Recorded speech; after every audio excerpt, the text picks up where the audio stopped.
Cool. And we are live. Hello, everyone, and welcome to the Pastrami Nation podcast, the thing where we talk about all things pop culture. I'm your host, Kevin, entertainment editor for Pastrami Nation. And with me today, we have Christian, the toy godfather of toys, I think is what we came up with. We're still going with We're we'll still figure it going out. with We'll it, figure you it out. know. We'll figure something out. We'll figure something out. So, yeah, man, it's exciting. Listen, if it sounds different, guys, to all you guys watching, listening, we're in our new place, in a new room, getting it all fixed up. So, apologize if it doesn't sound as good as usual, but gonna have the same good material. And today, we're gonna be talking about one of my favorite filmmakers, one of the most, Christian. This guy's amazing, right? Like he has a spectacular career. He has a new movie out this weekend, which a lot of you guys are probably seeing right now. That's why it's only me and Christian here right now because, well, everyone's out going to watch this movie. And but who knows? Maybe in a different universe, you're watching us instead of watching the movie with your friends. So somewhere in the multiverse. Somewhere in the multiverse. And of course, we're talking about Doctor Strange and the Multiverse of Madness and director Sam Raimi, who's triumphant. Well, I can't say triumphant yet because I have not seen the movie, but I would assume I've been hearing good things. I've been hearing a lot of great things. His return to the comic book realm of movies, which the last time he did that, as we know, was Spider-Man 3, which is crazy. Like it's taken him that long to come back to comic book movies. Right. Yeah. It's insane. So we're just going to talk a little bit about him and what we love about him and talk about his career a little bit. And he's done some incredible stuff. And I kind of did some kind of reminiscing about like when my first kind of, when I became aware of who Sam Raimi was. I know everyone has these stories, especially of a certain generation. They saw Evil Dead back when it released in like, the 80s, 81, I believe it released. I was 1 year old when that movie came out, so I wasn't aware of it. But I think the first time I remember watching a Sam Raimi movie was Darkman. Yes. Darkman was the first movie I watched of his, and I remember distinctly thinking like, this movie's like, it's good. It's different. It's not like anything I've ever seen before. Like it had this quirky comedy. It had this really bizarre, like just the way he shot everything. And he's really, he has that very unique and stylized way of filming things, right? With the quick kind of close-ups and things like that. And I think that's when I really kind of became aware of who Sam Raimi was. What about you? Do you remember the first movie that you saw? It's the same for me. It was Darkman. When I was younger, for a while, we had like a library of cassette tapes. My mom would go to Blockbuster. She would rent 3 movies. Regardless if we would watch them or not, she would just record them to like blank tapes. So I would just go through them, and like Darkman was one of those movies that I just found.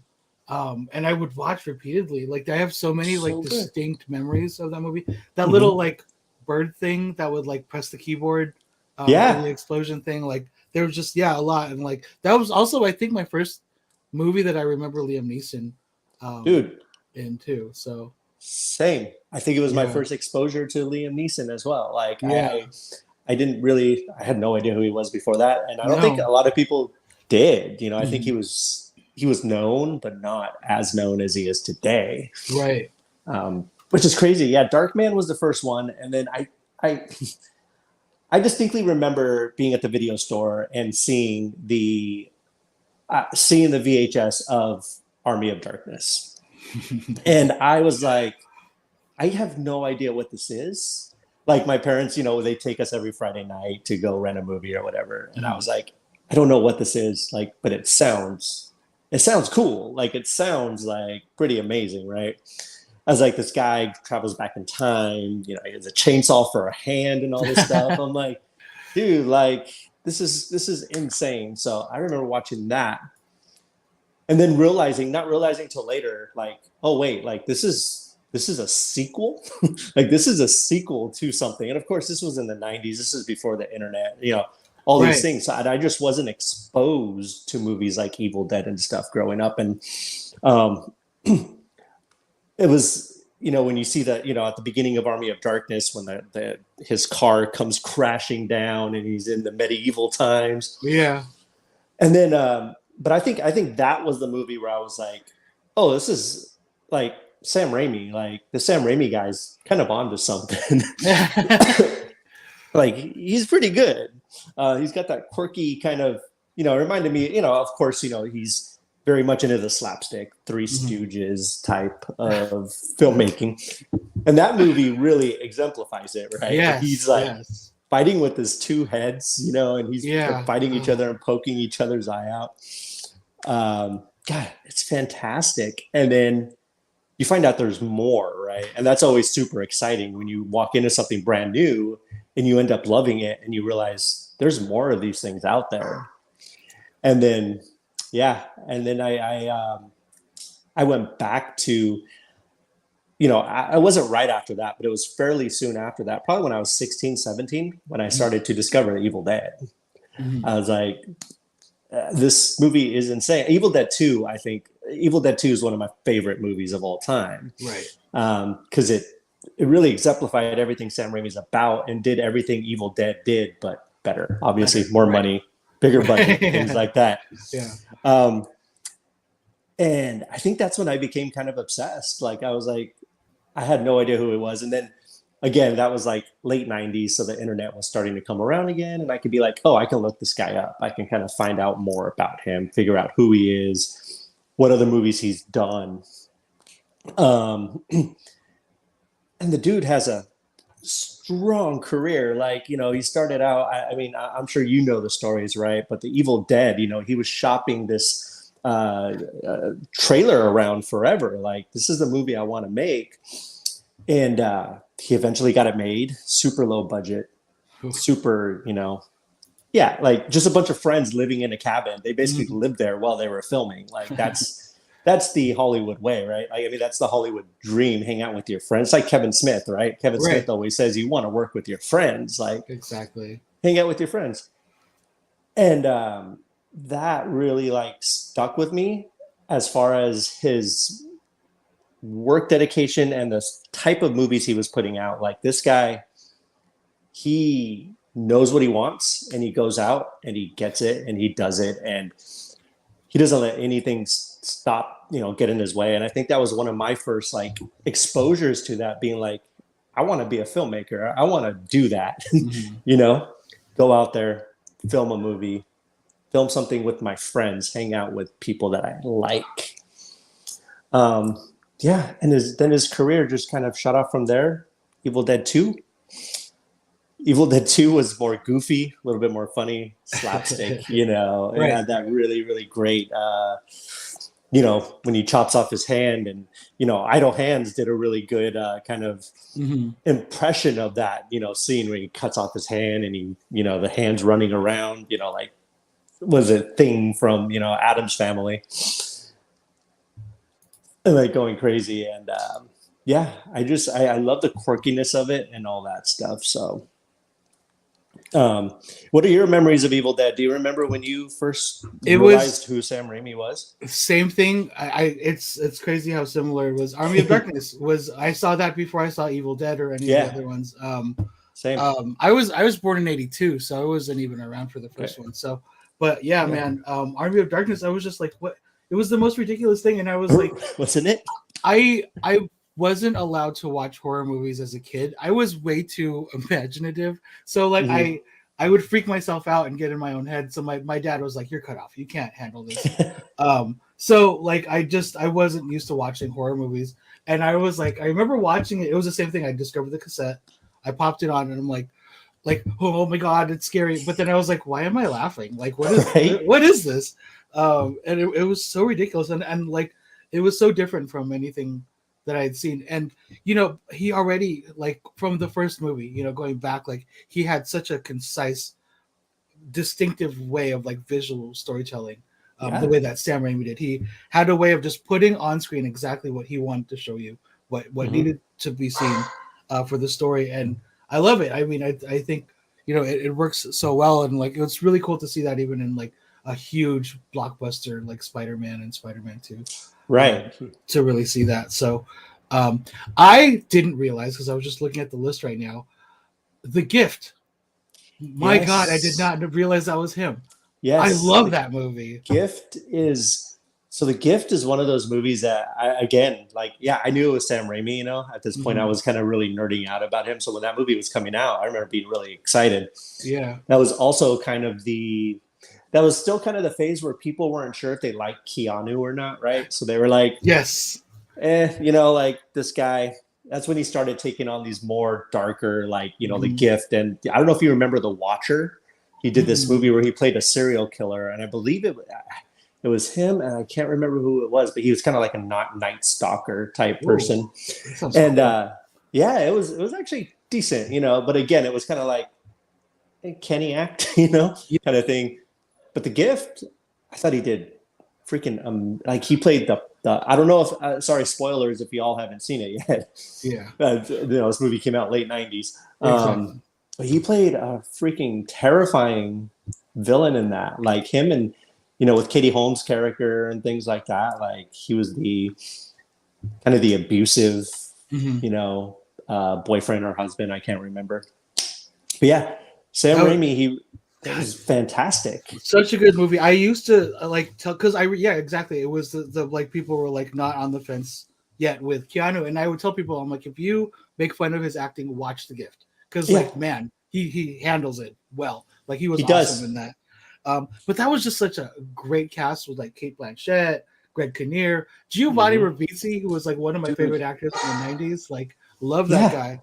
And his role, like, if I see a blue diamond, will I die? Like, it just stuck with me, man. Like, it was such a good movie. The performances he got out of everybody. I think that was my first time with Cate Blanchett too, like, or at least realizing who she was. So yeah, that was a fantastic movie. Sam Raimi is an incredible filmmaker.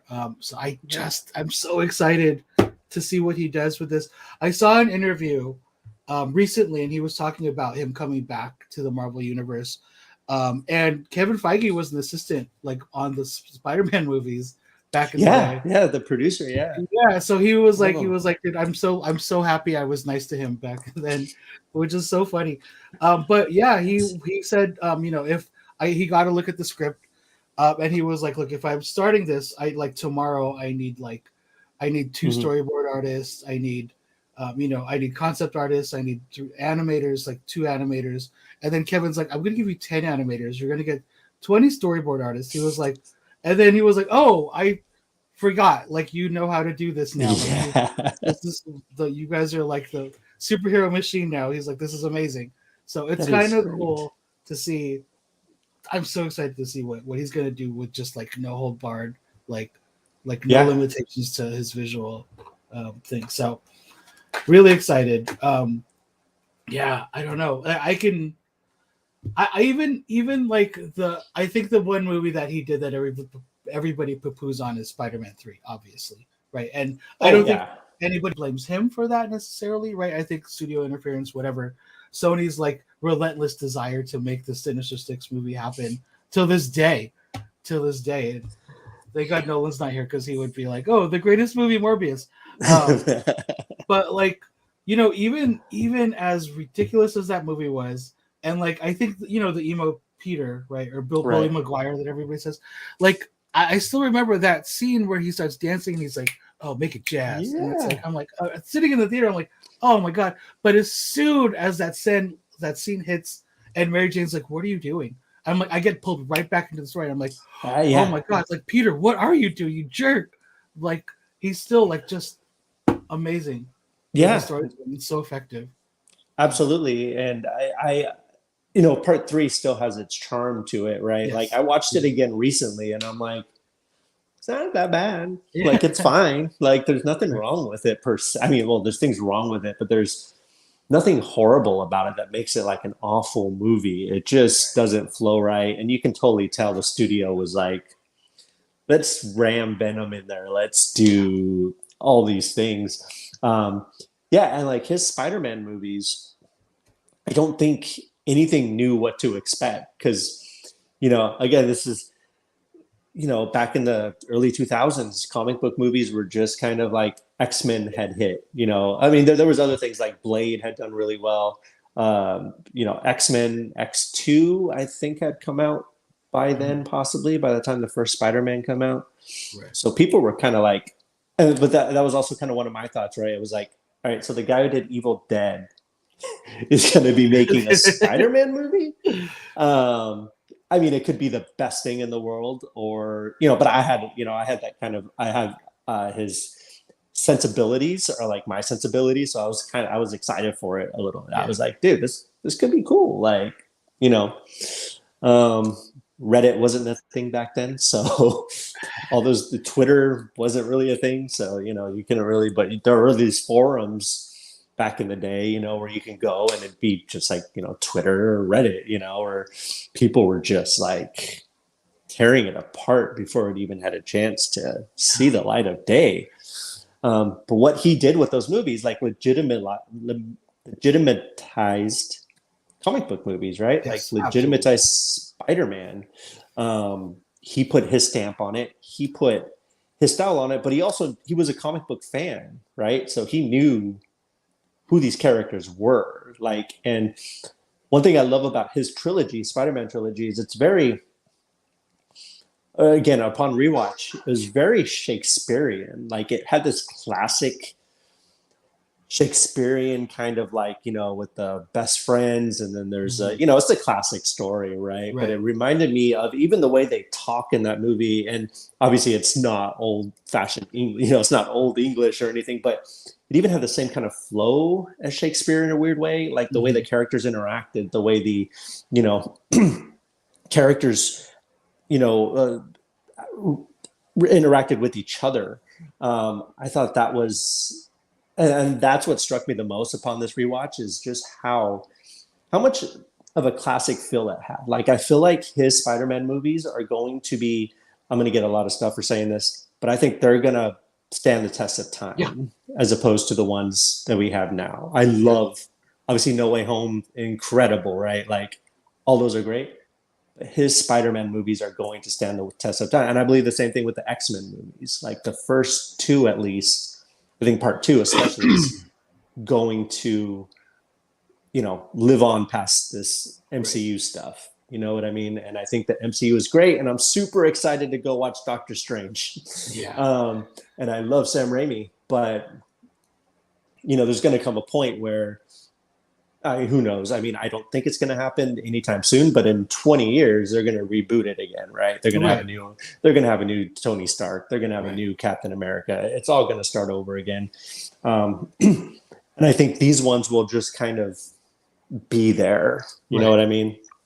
It'll be kind of like a generation defining, like Chris Evans was my Captain America. You know what I mean? It will be kind of that thing. But I do agree. I think a lot of people like to credit the X-Men movies with ushering in like the modern era of superhero. I like to give that credit to Spider-Man. Like, I think X-Men was just a little too early. It was kind of a weird thing with Bryan Singer, but I think Raimi just unapologetically put the Spider-Man that we knew on screen with his little twist on it. So no hiding behind black leather or watering down their stories. It's exactly like the stories that we loved so much. And putting on screen. And I agree, the way that he approached everything is really timeless. I still think Spider-Man 2 stands as in my personal top 5 superhero movies. It's my top 5 superhero movies and just movies of all time. I feel like it just is such an amazing experience, and I don't, it's an incredible movie, but I feel like when you're watching it, there's so many emotions going on and so much happening that it feels like an experience. It feels like a roller coaster, but also a roller coaster that has depth and isn't just shallow, kind of on the surface roller coaster. And like you said, it's timeless. Bless you. No problem. I mean, it's crazy, and just the the amount of work that he's done in different genres too. Like, you know, obviously we talk about Spider-Man and we talk about his horror stuff in Evil Dead and, you know, Army of Darkness. And even we talked about The Gift. I really like Drag Me to Hell. I know a lot of people I thought Drag Me to Hell was a lot of fun. Like it really brought back that kind of classic Raimi kind of silly fun, dancing demons and like all kinds of stuff. I loved it. But you know, he's also done, you know, I was looking back at his filmography and I'm like, The Quick and the Dead. The Quick and the Dead, Sharon Stone, Gene Hackman, Leonardo DiCaprio. It's a Western, like completely different. But even that movie has its, you know, Sam Raimi stuff. You know, it's very stylized, you know. I just always remember one scene of that movie that I saw when I was a teenager where the guy got shot through the eye and you see the camera kind of go through it. Oh, yeah. And I was like, dude, like this is gnarly. Cool. This is great. This is great. And then he does A Simple Plan. Billy Bob Thornton and Bill Paxton, which was a freaking really good, like Coen Brothers-esque kind of thriller. That was such an incredible movie. And I just found out, or I just realized, he had worked with the Coen brothers early on in his career. So he actually helped them raise the money to make a trailer for Blood Simple so they can go out and make Blood Simple. So they kind of used his Evil Dead model. And they worked together. You know, Hudsucker Proxy was co-written by Sam Raimi. So they kind of switched with like A Simple Plan in the 90s. That was kind of Sam Raimi's homage to the Coen brothers, you know, and their style of filmmaking and stuff. And even though they didn't have anything to do with it, they were friends. And I was reading while he was making it, they were giving him hints on how to film in the snow because they had just made Fargo. Right. And they were like, you know, go out there, film this, do all that. But anyways, he does these, you know, tight thrillers, and then he does something like For Love of the Game. Kevin Costner, romantic comedy, baseball, like things that I was just like, this is cool. I watched it. I think I was working at the theater when it came out, and I watched it, you know, because I like Sam Raimi, and decidedly the most un-Sam Raimi movie I'd ever seen in my life. But yeah, and then he goes on to do freaking, you know, The Gift and then Spider-Man, you know, the 3 Spider-Man movies. And then between that, it does Drag Me to Hell and then Oz, the Great and Powerful. Which, what do you think about that? I saw it in theaters and I enjoyed it at the time. I really, really liked it. It was fun. You know, I think it was, you know, James Franco was a fun person to watch. I think he's still entertaining to watch. Absolutely. Problematic as he might be, but it's still, you know, it was fun.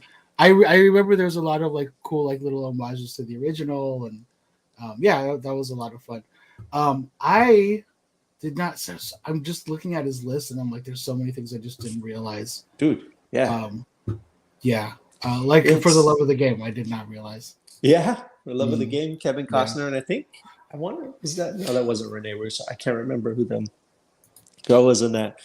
But yeah, Oz the Great and Powerful was really good, and we were talking about this the other day. That was the last movie he directed. Yeah. You know, before this. Like that was what, 10 years ago? I want to say. It's about 9 years ago, yeah. About 9 years ago. Crazy. But I mean, you know, he's done a lot of producing stuff too, right? So he's done like The Grudge and the Evil Dead reboot, remake. Right. You know, yeah, and the series, Ash versus Evil Dead. And I don't know where you were in the 90s, but I remember watching Hercules and Xena. Yeah.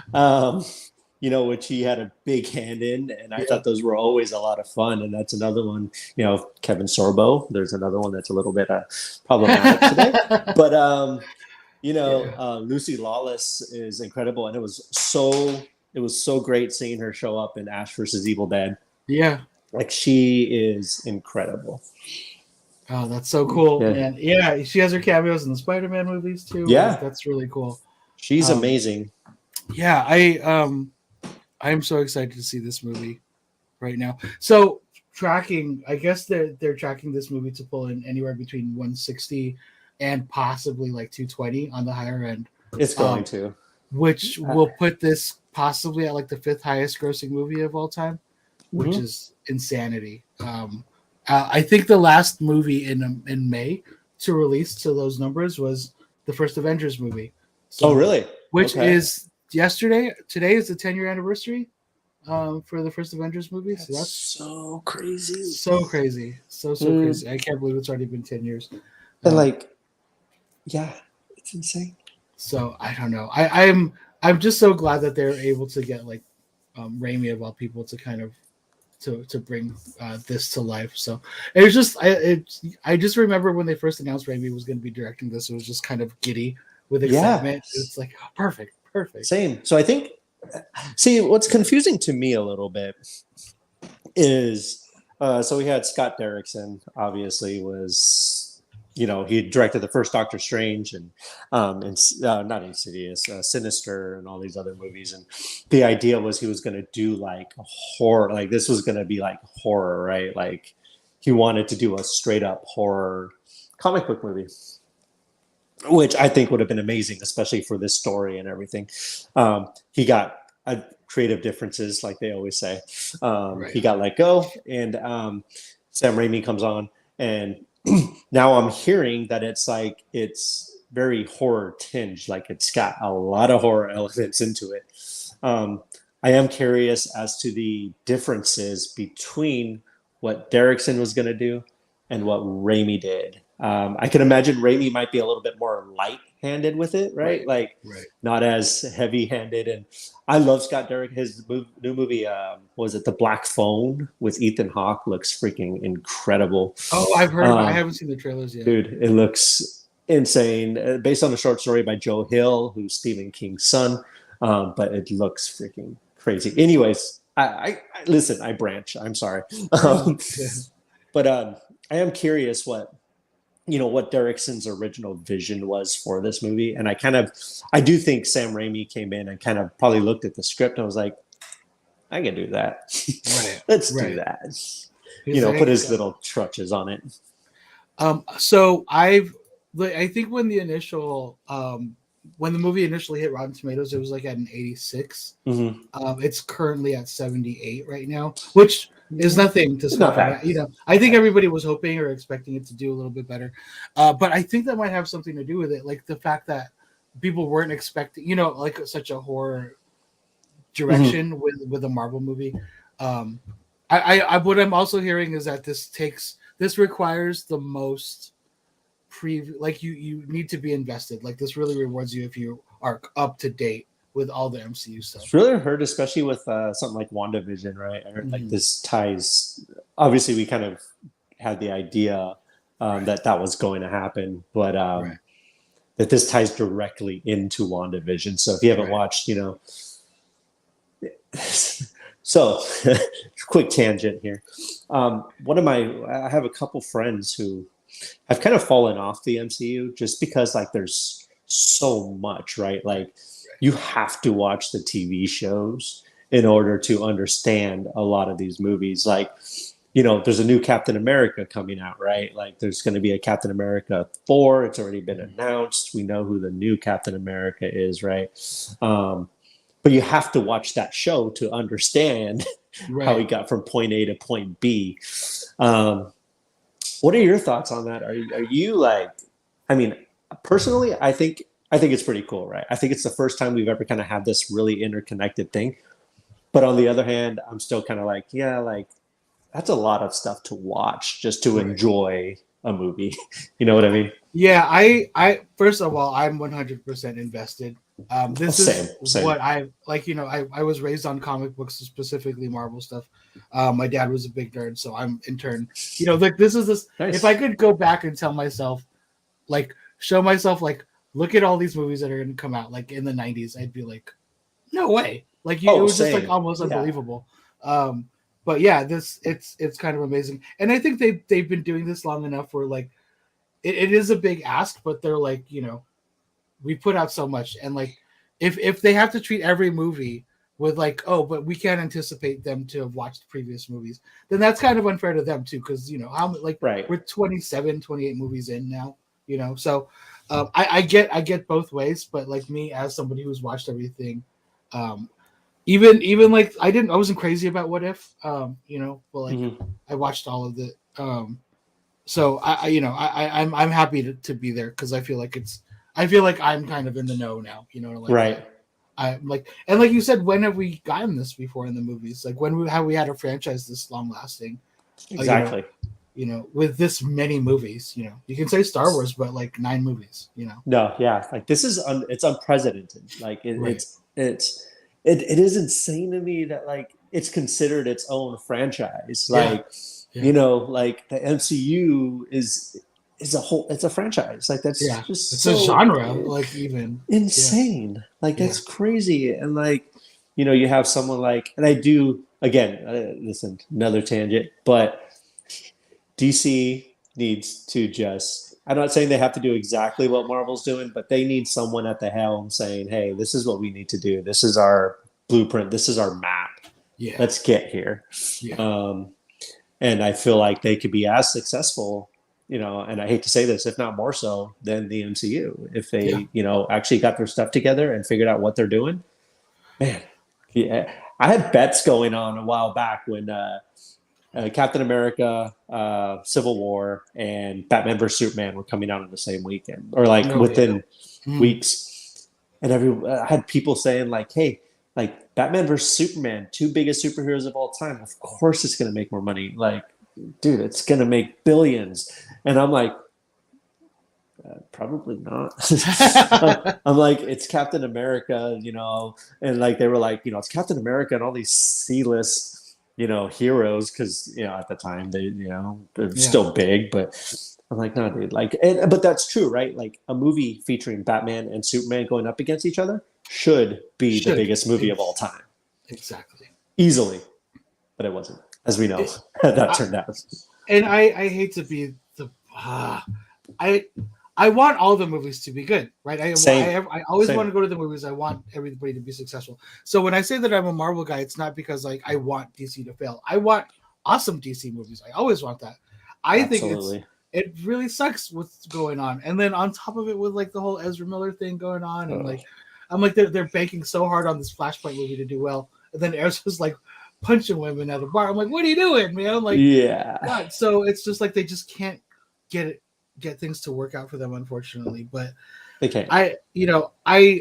I would say my least favorite movie in the DCEU was Batman v Superman. I think it was completely mishandled. It was a horrible idea to like their second movie out the gate, and you're going to pit them together, like. And it was a dumb reason for them to fight. Like I don't want to get into it, but like at least with Civil War, there was like a difference of ideologies, right? So like even to this day, people were like, "No, man, Team Iron Man." I'm like, "What are you talking about, Team Iron Man? Team Cap?" You could have this actual debate with people. Absolutely, like, right? So I don't know. I do hope for the best with them. I hope they figure it out. Don't squander Henry Cavill, because that guy's perfect casting. Dude, Cavill is the most perfectly cast Superman, and since Christopher Reeve, like like he's incredible, and I hope he gets to continue with Superman in some shape, way, or form. My thing is, if DC can't figure it out, hey, he's my Cyclops, man. I want him. Bring him into the MCU. I would love to have him as Cyclops. People say Captain Britain. I'm like, he deserves better, and I think Cyclops deserves better, because Cyclops is an awesome character. James Marsden isn't doing a whole lot. I notice he loves, like, he's been in these movies. He was in Hop and the Sonic movies, which we watched, the second Sonic and Hop in the same weekend a couple weeks ago. He just likes working against, little creatures that aren't there. So let's get him back. I kind of liked him as Cyclops. I did too. I think it was that worked. Except for the third movie. Anyways, we're getting way off track. Our next podcast, we could talk about all this. I do that. Anyway, Sam Raimi. Wait! Before we get back on track, are you finished with Moon Knight? I have not. So the episode came out yesterday, and we were moving, so we're getting our internet here today or tomorrow. So tomorrow, I already told Eli, I'm like, dude, we're not. He's like, we can watch it on our phones. I'm like, no. Wait, just wait. We're not doing that. So we're just gonna wait. But yeah, I'm excited to see it. Episode 5, I thought I liked how it got more into the psychological aspects of it. It is kind of weird. Like, I'm not going to spoil it per se, but we've barely seen Moon Knight. Like, we've barely seen him as a character, and I think it's a good thing. I also think it's a bad thing. Who knows? I'll watch the last episode and maybe be like, oh, it was worth it the whole time, or something. So yeah. I think we're kind of on the same page with Moon Knight. I felt like episode 5 was the strongest episode up until that point. I was like, okay, because there were things that I was just not feeling, and then I'm like, okay, this was cool. This was really cool. So yeah, well, we'll talk. I know Nolan wants to talk about it too because he was posting about it. So absolutely. One thing we did forget to talk about is the prize for today. Ooh. Y'all can win something from Christian's private collection here. This thing is really cool. We're talking about Sam Raimi. This Black Spider-Man, guys, this thing's really cool. All you have to do is leave a comment. Let us know, just talk to us. Let us know who's your favorite Spider-Man actor? Who's your favorite, of course, it's Tobey Maguire, but but yes, you all can win that. We'll figure out if we're going to do it after the show or probably on Sunday. Maybe. I mean, we could do this right now. You have a 50% chance of winning right now. So we can. We don't have our wheel right now, but I do have a deck of cards, so you can pick red or black, and then whatever I draw. We'll do that. But we'll do this at the end. So. Absolutely. But yeah, man, I'm just as excited as you are about Doctor Strange. I'm very, very curious how it's going to play out. And, the MCU is getting bigger and bigger. So, there's been leaks and everything. I've been staying away from those. So let's just, I think it's going to be a fun time. And I know it was banned in was it Saudi Arabia or something like that? Was it? Yeah, for reasons, America Chavez and her being part of the LGBTQ community, and they're not okay with that over there. So no, they're not. Well, okay, sorry, Saudi Arabia, you guys are missing out. Yeah, exactly. And Disney was like, we're not going to cut that out. No, it's only like 20 seconds. They said, like, no worries. Yeah. But yeah, I'm stoked for it. I can't wait to see kind of where the MCU goes from here. I know we obviously have a list. Love and Thunder's up next. Yes, Thor: Love and Thunder, which looks like a lot of fun. And yeah, so let's just go back to Raimi real quick. So if you had to pick one Sam Raimi movie as your all-time favorite Sam Raimi movie, what would your favorite Sam Raimi movie be? Ooh, are you asking me or are we asking the chat? I'm asking you or the channel, anyone watching. I gotta go with Spider-Man 2. I gotta go with Spider-Man 2. Yeah, it's gotta be. For me, I can. There's no way I would just. If I just walked by a TV and that movie was on, I have to pop myself down. Like, I have to finish this movie now. Nice. My girlfriend and I are such dorks about movie, and we like movies, and we like quote movies all the time, the most random things. And anytime, like if I pick up food and I come home, no matter what kind of food it is, it's like pizza time. Pizza time. I'll go get breakfast and I'll come back and I'll wake her up like pizza time. Love it. But yeah, it's Spider-Man 2 for me for sure. Cool. What about you? Oh, it's a tough one. I have two, but I'm gonna pick one.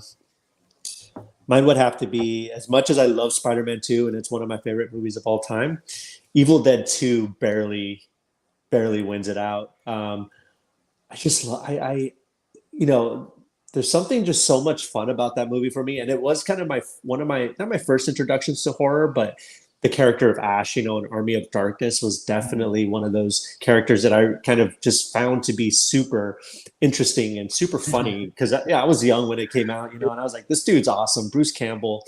And I think Evil Dead 2 just really, man, it's still that kind of, it is really bloody and really gory and stuff like that. But I do feel like it's a little bit more extreme of a gateway horror movie for some people. It's a little bit more fun.